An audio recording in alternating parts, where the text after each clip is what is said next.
Now, the way I see it is, we have had 4 singles matches.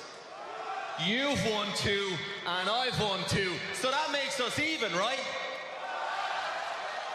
Now you're out here.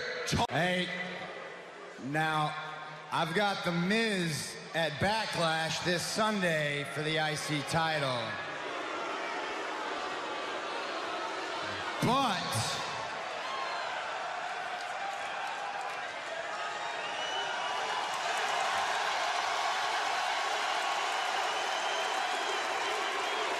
I like that but. Yeah, so Finn Balor really likes that but. But that's not what I'm here to talk about. I'm here to talk about what happened on Raw and SmackDown, as well as give you my predictions for today's Backlash pay-per-view event. Now, I know I'm a bit late and all that stuff, but hey, at least I'm putting it out whenever I can. This is episode 11 of the Triple W podcast, and so I'm gonna try and get through this as quickly as possible. Not to shortchange y'all or anything or whatever. I'm gonna try and get this within a 20 to 30 minute frame or whatever. So I'm basically how I do every other episode. Well, every episode is basically I just run down what happened on Raw, SmackDown, what stuck out to me and whatnot. And now since I'm adding the pay-per-view predictions, I'm going to give you my predictions on what or who I think will win, who will come out on top, and everything else that will happen tonight on Backlash, since it's now co-joint pay-per-views from now on. And yeah, I have looked up all the matches, so I'm pretty sure that they got all the matches. Maybe a match or two if they add it tonight or whatever that hasn't been advertised, but I'm pretty sure that I got all the matches. So I'm not going to do it like I did the Greatest Royal Rumble where I forget like 5 matches, but that's neither here or there. Let me go ahead and get into my Raw thoughts tonight. So basically, Reigns comes out to start off the night and he addresses what happened at the Greatest Royal Rumble. Basically, just stating what we all saw, that his feet actually did hit the ground first, as opposed to Brock Lesnar, whose feet never did touch the ground.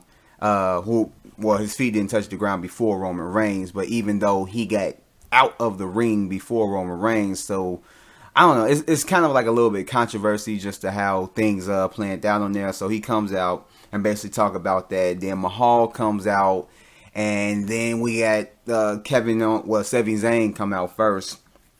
And of course, this was in Canada. You heard that Sami Zayn got a big pop, and then after that, Kevin Owens comes out, he gets a big pop or whatever, and even bigger pop than what Sami Zayn did when he came out. And so they all want a piece of Roman Reigns, and so Kevin Owens basically proposes that, okay, let's do a popularity vote, and so he basically asked that they wanted to see, Jinder Mahal go against him, and then no one wanted that. Sami Zayn, a lot of people wanted that, but then even more people wanted Kevin Owens going against Roman Reigns. And so basically they just decided to all beat down Reigns, and oddly enough, who comes out?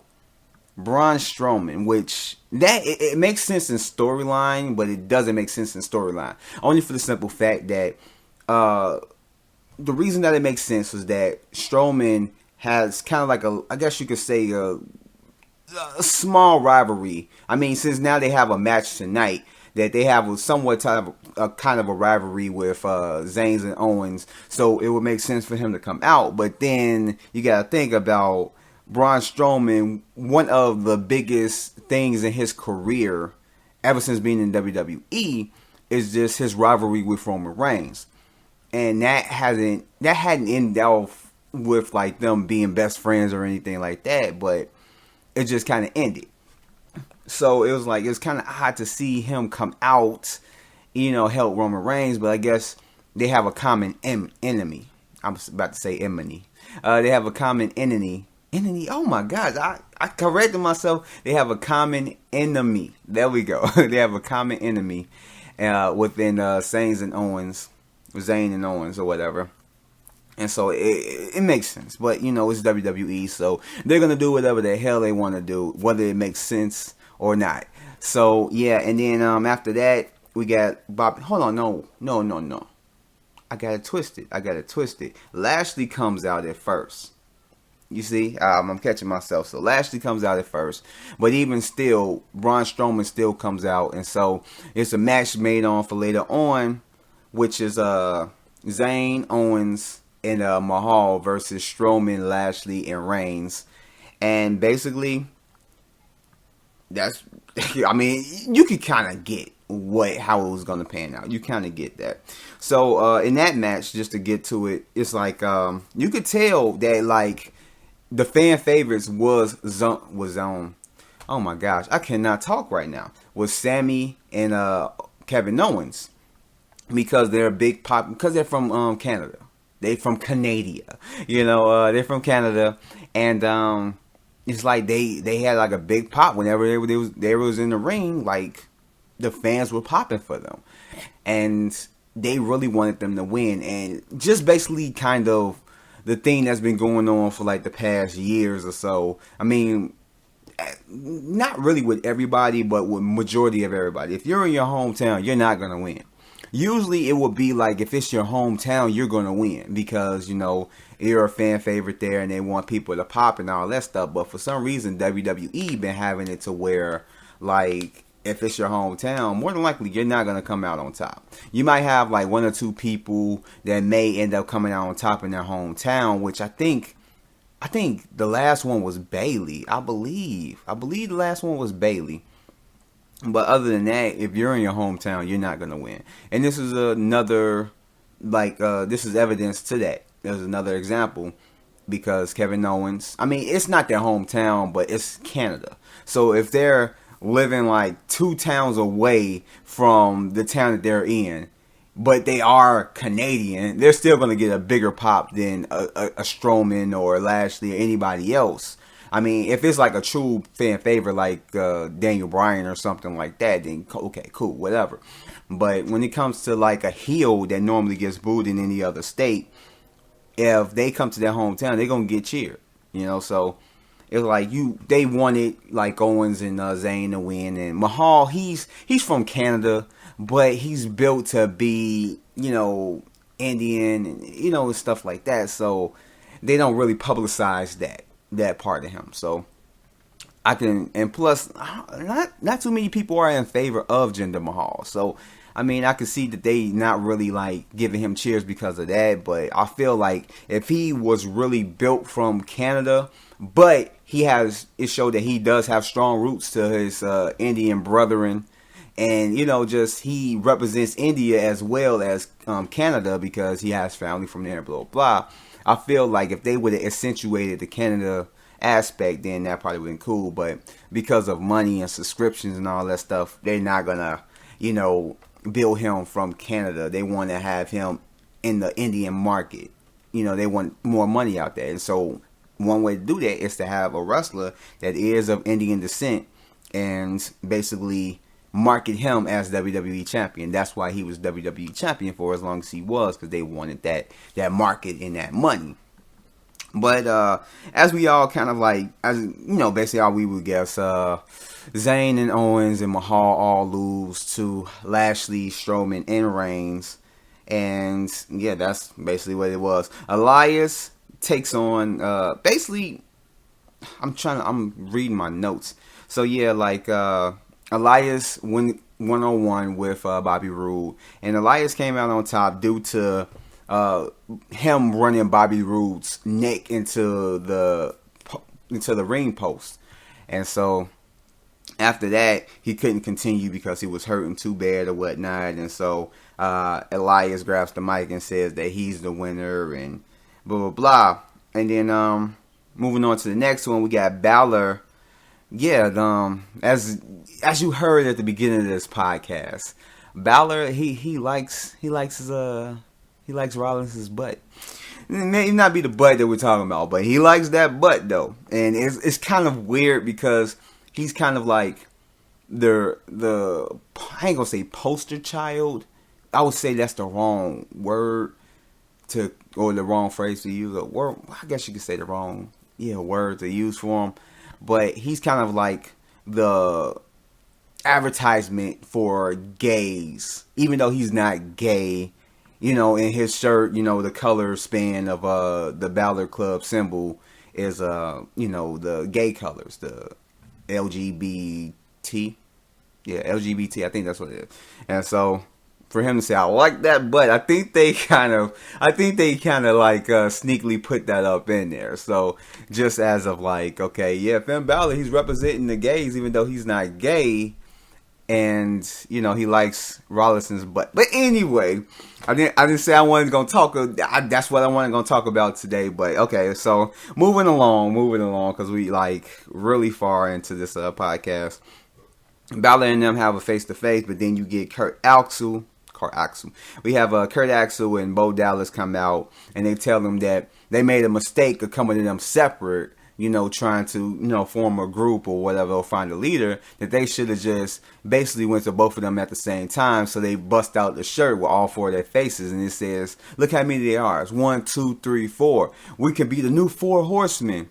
And so it was like they wasn't feeling that, so a fight break out.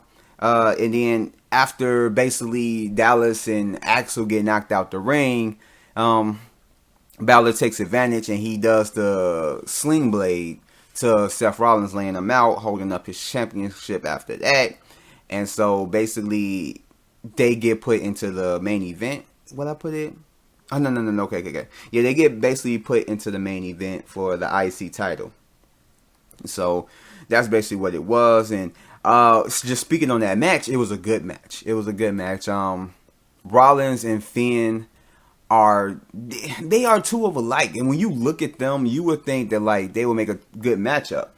Even if you haven't seen them before, you're like, okay, what? Let's say if you've seen them separate, then you'll be looking like, man, they look like they would have a good match. There's certain people that you could see in other matches that you would think that like, okay, put up against this person, they would have a good match.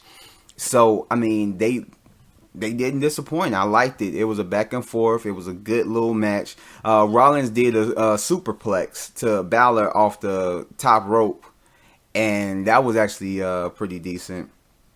Balor did a Falcon Arrow to Balor after like, what was it? It was a combination like so Rollins did a suplex to Balor. Well, yeah, Rollins did a suplex to Balor, and then Balor basically turned that into a Falcon Arrow right after the move. He got up and turned it into a Falcon Arrow, almost getting the victory. But then, of course, after that, we all kind of figured that Rollins was going to come out on top, which he eventually did, and he hits him with the curb stomp for the victory, which is actually a pretty good match. After that, Sasha, all around, I got to say, I guess, however you want to look at it, objectifying women and all that stuff. Sasha, she's my number one. I don't care. Y'all could talk about her doing with the kicks at the Women's Royal Rumble, or, you know, this and that, or her promo skills and the way she talk, and, you know, just whatever. Sasha is so sexy to me. Anytime that she's on any show, whether it's Raw or SmackDown, she's going to be a plus. And she was just so sexy on Monday. She was just so sexy. Oh, my God. I'm sorry. That's going to be my baby mama. But in any case, Riot wins due to the interference of the Riot Squad. And one of the points that I can, like, point out in the match, that Ruby Riot did this move, which the commentators, they were, like, taken by it as well. But I'm looking at him like, man, this is kind of decent, like, because she was like climbing up on the turnbuckle, but she had her back still toward a laid down Sasha. She's laying on her back, and what she did is that she flew back into a ball, but her back basically landed on Sasha. And I'm like, okay, it's a simple move, but that's the first time I've ever seen that move. And not to say that like that's the first time that move has ever been done. More than likely, there's other people that has been doing that move, but that's the first time I've seen it. So I do like it. Let me turn this down because I believe that this is a little bit high. Okay, so there we go. Anyway, so I was messing with my mic because I'm looking at the thing and it looked like it may be cracking. So yeah. But another thing that stood out to me in the match is that Sasha did the knee to Riot up against the post. And then she did the double knee landing on Liv Morgan outside the ring. And I was like, yo, that was kind of a decent little combination that she did from one thing to the next. So I appreciated that. After that, we had a moment of bliss, which, like I said, it was pretty entertaining. I wanted her to keep doing this. This one wasn't as good as the other one last week, but I still appreciated it. She was making fun of, basically she was talking about her and Nia going to Disneyland or Disney World, whatever. And so how Nia was making fun of her height and basically asking if she tall enough to, ride the teacups and stuff like that. And of course Bliss was saying that she was going to come after the title and that she's going to win and, everything else. It was pretty decent. I enjoyed it. And then the other thing that was really just kind of like noticeable, well, not noticeable, but worth mentioning, was the thing that I forgot to talk about. I don't know why I forgot to talk about it at the Greatest Royal Rumble. Not my predictions, results, but the Titus World slide that he made. It was a big botch with him running to the ring and slipping, and not only slipping, but slipping at a distance because Titus is tall. So, any further, he probably would have hit his head up against the ring. But he fell at a certain distance to where he slid literally under the ring. And I'm like, what the hell? So, yeah, they made a big thing out of it. The commentators at the Greatest Royal Rumble could not keep focused. They literally they could not let it go. And it was just that damn funny. So, just basically Titus was talking about it during an interview with Renee as she was asking about it. And he basically turned it into this whole corny, inspirational type thing leading to a interruption. And you can tell just by the way he was talking about it that it was just something to kind of like something to say so that he can get cut off by whatever. So he basically turned it into like it was inspirational and blah blah blah, because once you fall down then you gotta get back up, and that's what I do. I get back, just stuff like that. Then Baron Corbin comes in and he basically pokes fun at Titus and just his whole thing. And so later Corbin he basically faced No Way Jose in the match. After last week, you guys remember that he basically walked out on there and then he attacked him after the match. Then they basically go head to head, and then Titus Worldwide comes out as a distraction, and Titus basically makes fun of himself by trying to get into the ring and falling down, and then Corbin looks at him laughing like he's just a mess up or whatever. And so basically No Way Jose rolls him up for the pin, for the 1, 2, 3 or whatever, and gets out the ring. So Corbin is like pissed. So there is going to be somewhat of a little rivalry between Titus O'Neil and Baron Corbin. I don't know how long that's going to last, but I mean, it's whatever. But that's all that was really worth mentioning about Raw. Raw was okay. It was an okay show. It wasn't that good. It wasn't that good. Next, we're gonna go ahead quickly get into this my SmackDown live thoughts. Paige opens up the show talking about the Shane McMahon basically getting knocked off the ring and thrown into the announcer's booth by Braun Strowman, and saying that he won't be here tonight. And so with that, she is basically there taking over the show. The show must go on. And then she also addresses Daniel Bryan and oh my gosh, I'm getting it twisted. She also addresses AJ Styles. And Nakamura, and how that match turned out, and basically how they need to have a definitive victory, between whoever wins, whether it's Nakamura or AJ Styles. So she basically says that at Backlash, they're going to go against each other again for the WWE Championship, but only this time it's going to be no disqualification. So there you have it. Then after that, we go to Miz TV with the Miz having Hardy as a guest.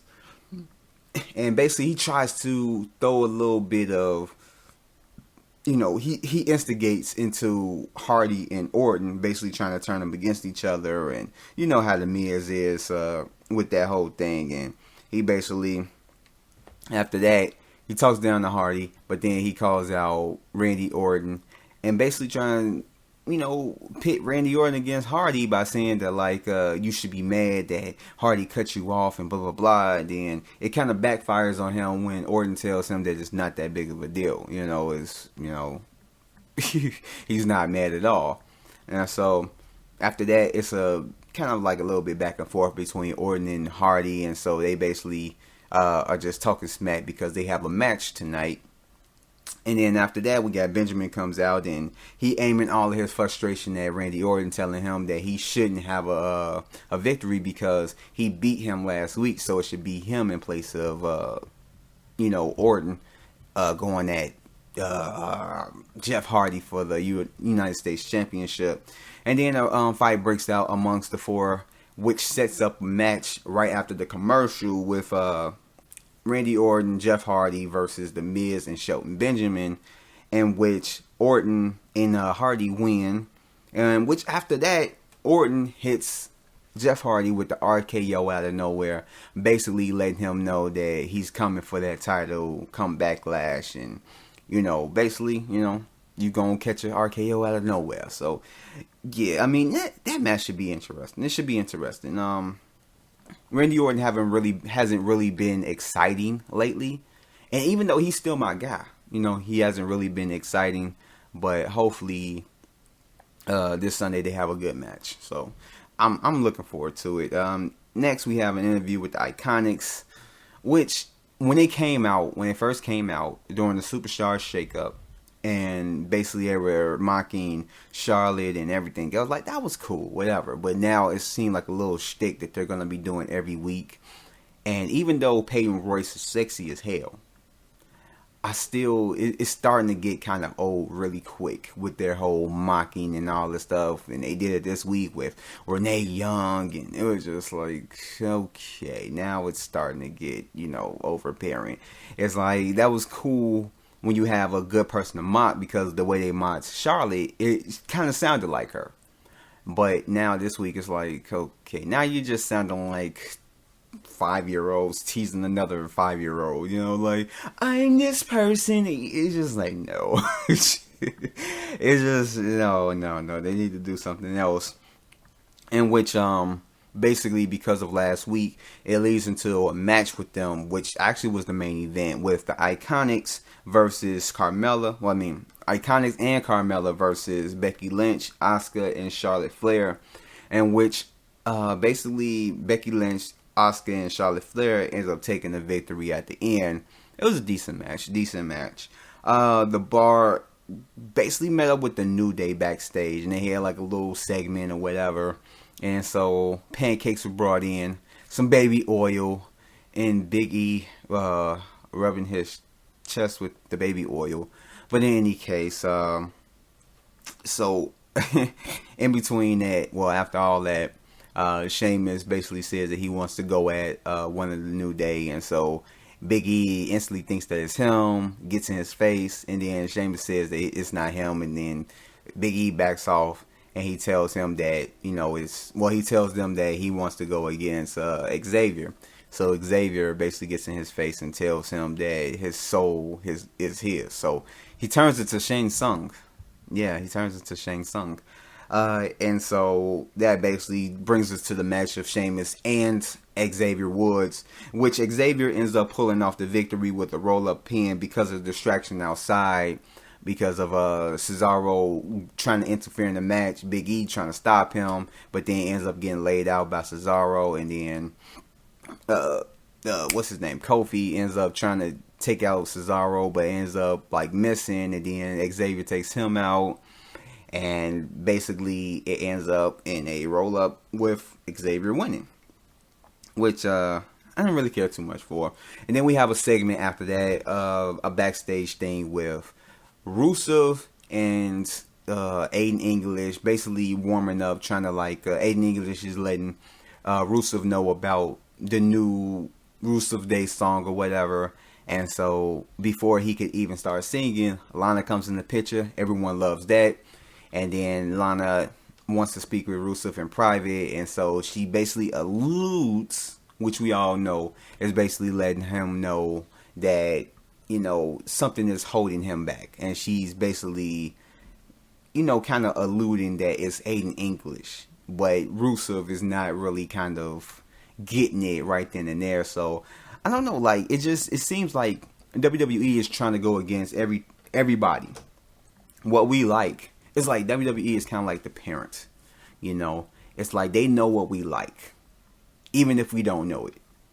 I guess that's their mind frame, is that, you know, Rusev Day is one thing that they don't think that they thought was going to kick off the way it did. It did, and they're not behind it because they did. It's not nothing that they wanted to do. That it's not nothing that it's not something that they wanted to succeed. But now it's succeeding, and everyone's loving it. Now the one thing that they did take away that was successful, which was Lana and Rusev, or whatever, and split them apart for some whatever reason. Now they want to bring them back together and cut off the Rusev Day with Aiden English. And it's like, why? You got something good going. Like, people are loving Aiden English and Rusev together in Rusev Day. And now you want to put Lana back to... It's just...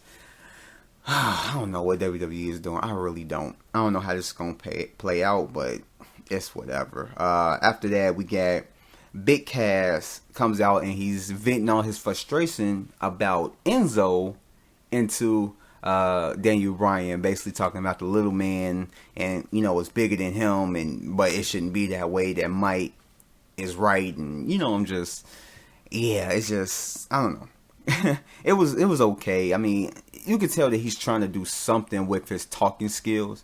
Sooner or later, he's probably gonna get way better. But as of right now, he's he's kind of here or there. But yeah, he comes out and basically just talks about him. And then he he tells Daniel Bryan to come out there. Daniel Bryan, music hits, but instead of it actually being Daniel Bryan, it's a midget coming out dressed as Daniel Bryan, by him making fun of Daniel Bryan being short. And so he has him bow to the crowd because it was an act or whatever. And then toward the end of it, he gives him a big boot, basically signifying that that's what's in store for Daniel Bryan. And so after that, we have Nakamura. Well, we have AJ Styles do a interview, and basically they was asking. I think it was Renee Young is asking, like, "Are you going to apologize to Nakamura?" Because Nakamura wants an apology from AJ Styles, and so AJ basically saying he's not going to apologize. He has nothing to apologize for, which he doesn't. And so in the midst of all that, Samoa Joe comes out and basically tells Styles that once he takes out Roman Reigns this Sunday or today, that whoever is the WWE champion after Sunday, whether it's Nakamura or him, that he's coming for the championship. And so he's basically just letting them know, y'all better be ready because I'm about to go ahead and crush y'all. And basically after that, you hear Nakamura's music kick in. Joe turns around like he's ready to fight, but then in the ring, Nutcracker Nakamura comes out, and what he do what he does best. He hits AJ with a low blow and basically put him out. And one thing that I noticed, I'm like, he started from the back end, so I thought he was gonna get him the Kinshasa to the back, but he ends up running past him, and it kind of looked like he was about to fall. So I don't know, maybe that was just a weird way of running that he was trying to do. But then he ends up going to the other corner of the ring, and then he does his little taunt thing before he does the Kinshasa, runs at him, and he does the Kinshasa finally to AJ Styles, letting him know that, this Sunday I'm going to win. So, yeah. And then another things to just point out before I get to the predictions real quick is that Becky Lynch, her new attire, she's looking sexy as hell up in there. I just had to point that out because last week and this week, that was the one things that just stood out to me. I'm like, man, Becky Lynch, yeah. I mean, before her attire, whatever, I always found Becky Lynch sexy, but this attire that she's wearing now, yeah, she's looking very hot up in there. And then Absolution, Sonya Deville, and what's her name, Mandy Rose come in to general manager of Paige's office, and they talk with her, and they think that they're going to get pushed up the line to get a women's WWE, a SmackDown Women's Championship match. And she tells them that they're going to have to earn it like she did. And so that basically they're not going to get it right then and there. And so they was like, and there's some special treatment, with absolution and blah, blah, blah, and all this stuff. And then Paige tells them awkwardly that absolution is dead. And so they're just standing there with the absolution shirts looking just as awkward as ever.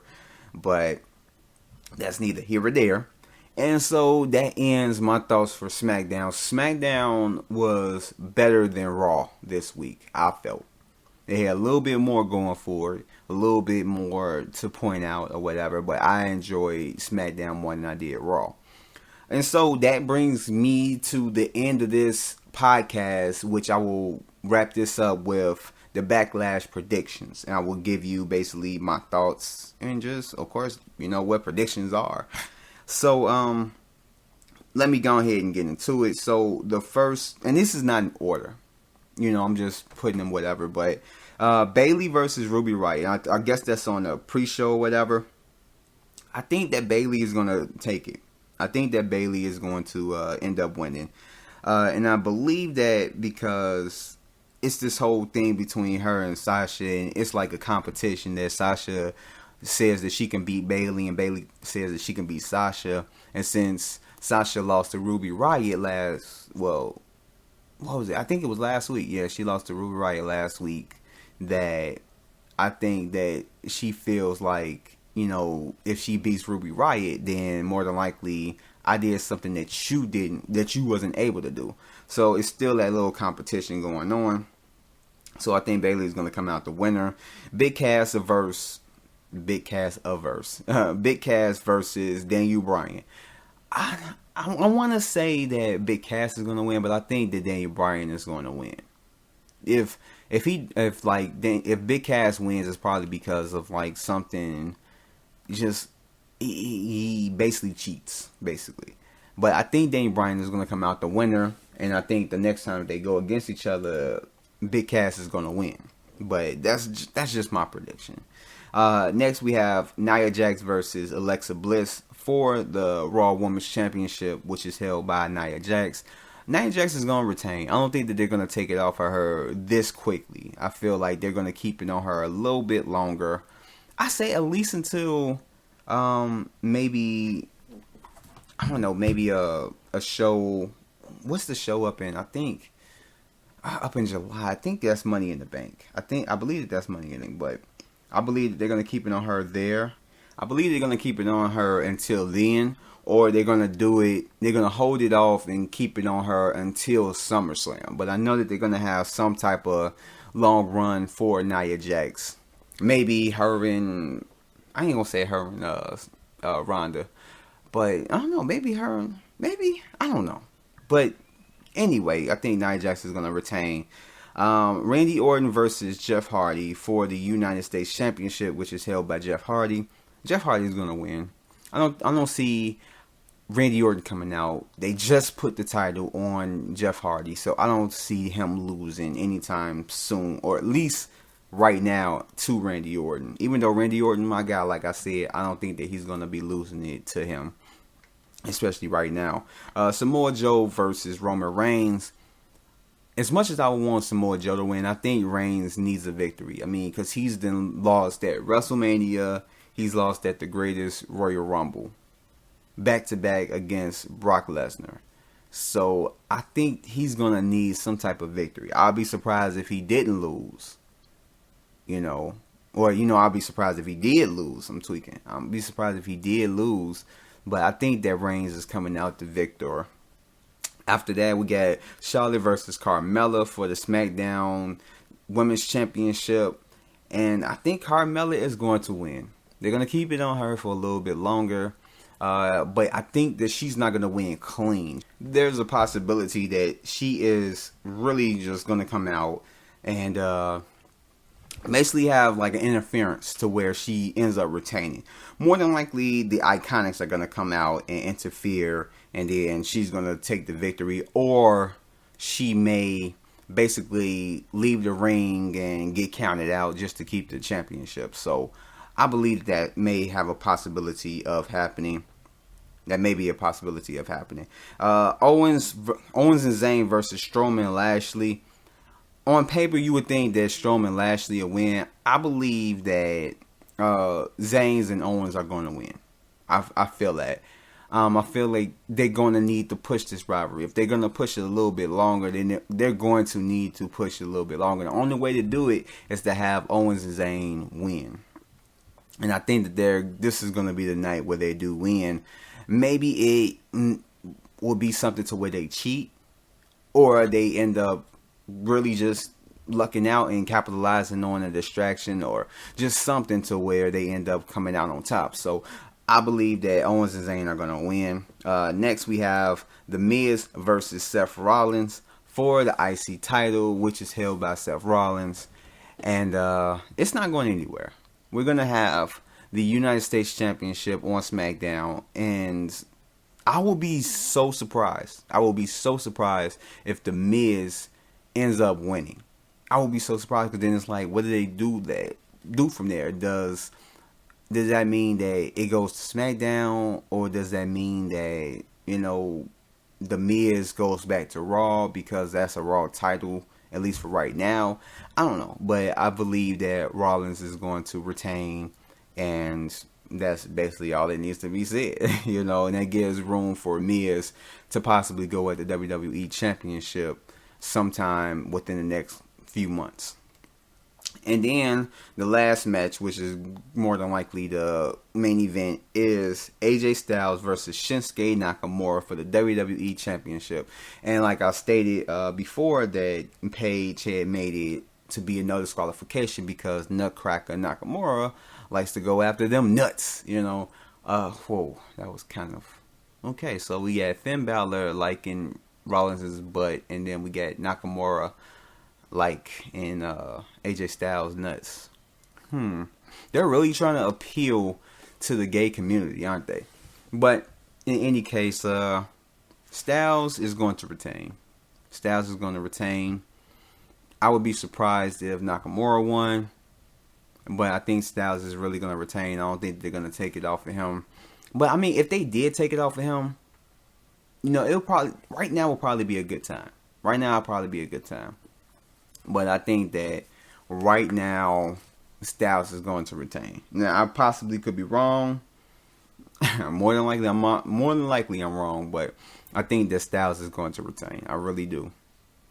But yeah, and that's really all that needs to be said. Those are my predictions. Those are my thoughts on Raw and SmackDown. And that is the end of this show, episode 11 of the Triple W Podcast. And thank you guys for listening. And I will catch you guys on episode 12, which I will be talking about the results of Backlash tonight. So yeah, I will catch you guys later. Peace. So hey, before you guys leave this video, go ahead and hit that thumbs up button and give this video a like, because it will really help me out. And hit that subscribe button if you haven't already. And you see that little bell? That's a notification. Turn that on, that way you'll be notified for anything that drops on my channel. And if you look down in the description below, you will see all the links to my social media, so go ahead and follow me on those if you haven't already. As well as there are links to my other content that's on the channel, from movie reviews to podcasts to so much more. And I hope to see you guys here again next time. So thanks and peace out.